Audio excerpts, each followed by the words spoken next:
இன்னும் எத்தனை பேர் தான் திமுக முதுகிலேயே குத்த போறீங்க? பதவிக்கும் பணத்துக்கும் ஆசைப்பட்டு திமுக கூட கூட்டணி இருந்த காங்கிரஸ் கட்சிகள் டிவிகே கட்சியில போயிட்டு ஜாயின் பண்ணாங்க.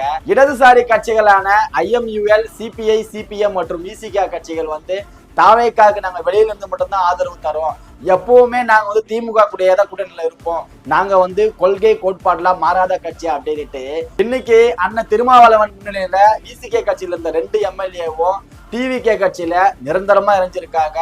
அமைச்சர் பதவிக்கு ஆசைப்பட்டு தாவேகா கட்சி ஒரு கொள்கை இல்லாத கட்சி. தாவேகா கட்சியோட தலைவர் விஜய் அவர்கள் RSS ஓட கைகூலி, அந்த கட்சியில போய் யாரும் சேரக்கூடாது, சேர மாட்டாங்கன்னு சொல்லிட்டு அண்ணன் திருமா அவர்கள் அதே கட்சியில பதவிக்கு ஆசைப்பட்டு இப்ப அவரோட கொள்கைய அடமான வச்சிருக்காரு.